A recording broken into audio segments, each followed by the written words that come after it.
Basel was the stop on the tour that had the funniest thing go wrong. To catch you up, this is the story of my first ever comedy tour where something went wrong at almost every single show. I was still licking my wounds from the last performance for 4 people in a basement in Austria, but I woke up on departure day quietly optimistic about this Swiss leg of the tour. I had a friend in Basel who I had met in my pre-comedy life traveling in Costa Rica, so I was excited as I packed up and hopped on the train heading south to Switzerland, completely unaware my optimism was totally misplaced. I arrived in Basel and enjoyed being back in the city that invented LSD, or as I like to call it, Mecca. That night, I went to a former bank vault to do my friend Teddy Hall's show. I was a bit disorganized on stage, but it was nice to meet some comics from the scene, and afterwards we all hung out and I paid 11 francs for a beer, a proper welcome to Switzerland moment. On the day of the show, I woke up to rain and a lot of nerves. I did some work to prepare and nervously checked my reservations. Then my host and I went out and explored their garden project and had lunch in the sun by the Rhine.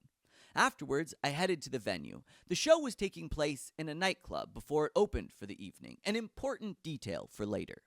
Instead of selling tickets, I had opted for doing free reservations and asking for donations after the show, which added an extra element of stress because I didn't know exactly how many people would turn up. Adding further to the stress, I had asked Teddy and another well-respected traveling comedian named Sid Singh to open for me, and I wasn't sure my show could follow their performances. In the end, I had about 23 people in the audience, and I did some okay to fine hosting before bringing on Teddy and Sid. In previous shows, I had soldiered through doing my show all by myself, and this time I overcorrected. It felt like by the time I got into my show, I had already worn the audience out. The show started out strong, but I felt the energy slowly draining from the room. I was not experienced enough to know the right way to approach this and desperately kept trying harder and getting less and less funny. The laughter died and people kept applauding in weird places. But just when the show didn't seem like it could get any weirder, this happened. Like if my parents being gay was a state secret, I am Edward Snowden.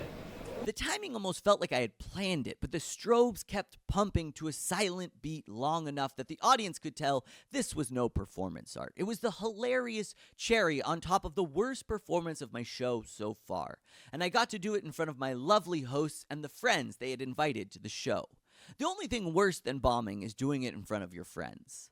The silver lining was I made €170 from the show, which I needed to cover the losses from the next stop on the tour, Zurich. Like and follow to see when I learn what a really bad show is.